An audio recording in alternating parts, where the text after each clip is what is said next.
Okay, now we will discuss the next topic. Okay, now I'm trying to make every video within 10 minutes time. Fine. The moment it exceeds, try to exceed 10 minutes, I will try to pause the video and the next part will be available in the next video. Because if it goes beyond 10 minutes, it becomes very difficult for me to upload the videos. Fine, because of its large size. Now the next two topics which I'm going to do is first one is called ARPANET. This also probably you have heard of in the junior classes. Actually what we see as internet today, the dream of internet started with ARPANET. ARPANET was the first technology or the first network which showed us the way of internet. Okay. Sometimes in these chapters, in this networking chapters, we will see network chapter 1, 2, 3. I think there are 3 parts of it. Sometimes you will be very surprised to know the short form is given and you will be asked the full form of it. This kind of question also comes very much. Right? So you need to know the full form of the abbreviation forms very well. Okay. ARPANET, it's a short form. It stands for Advanced Research Project Agencies, right? Advanced Research Project Agencies Network.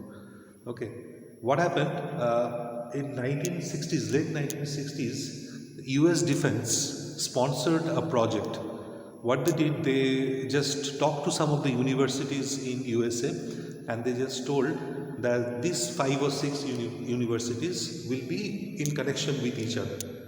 In connection with each other means they obviously built up a network. So in those days, networking, wireless technology, forget about wireless technology, it was not there, just not there. So they used they used normal telephone cables to build up a network, right? So 5, 6 universities in USA and US Defense, they just made a network to share information between them and whatever the new research is going on the topics that they wanted to share, if the other people can throw some light on it. So with this basically project started. And then when this project became very, very successful and it was improved, what happened? People from different universities could use the same project for non-working purpose also. Like they could socialize, they could chat with each other, okay, they could send messages to each other, okay, and real-time message to each other. No voice message, no audio message, no video message, because those things were not there only in those days. So they could just pass a message by typing, what we call as SMS today. These kind of facilities were there.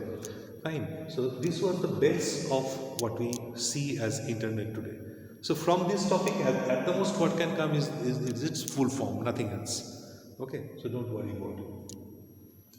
Another topic which basically we need to discuss here called interspace. What is interspace? Interspace is a server client software.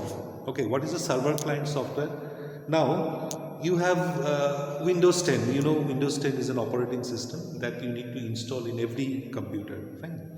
But if you connect all the systems to a networking, okay, all the systems in a networking means if you go for a server client model, then for the server, the same Windows 10 will not work.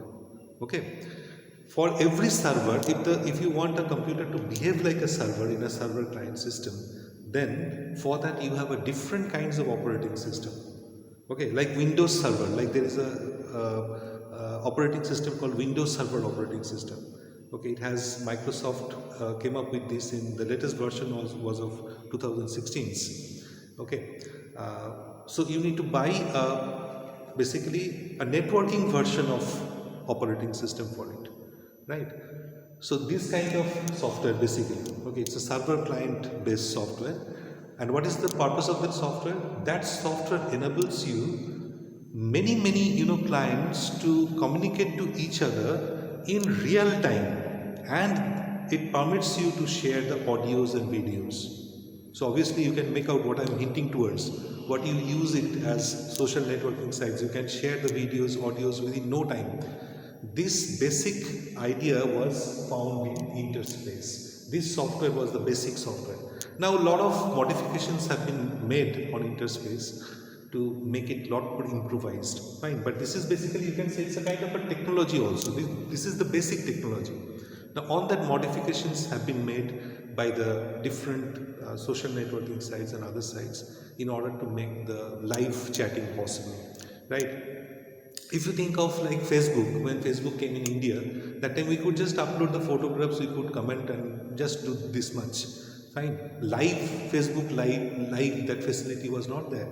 Right. So obviously later on with the advancement of technology they have incorporated this software also in their social networking site. That is why now you can have the messenger service and other things which was not there, the features of Facebook at the very beginning stage.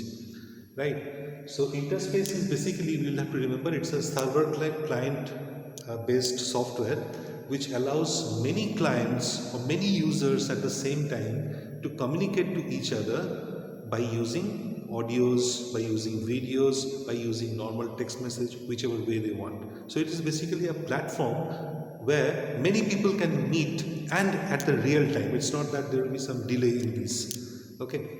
At the real time, people can communicate using audios and videos. This is all about Interspace. If you just remember only this much, it is good enough. You don't need to know much on this. Okay.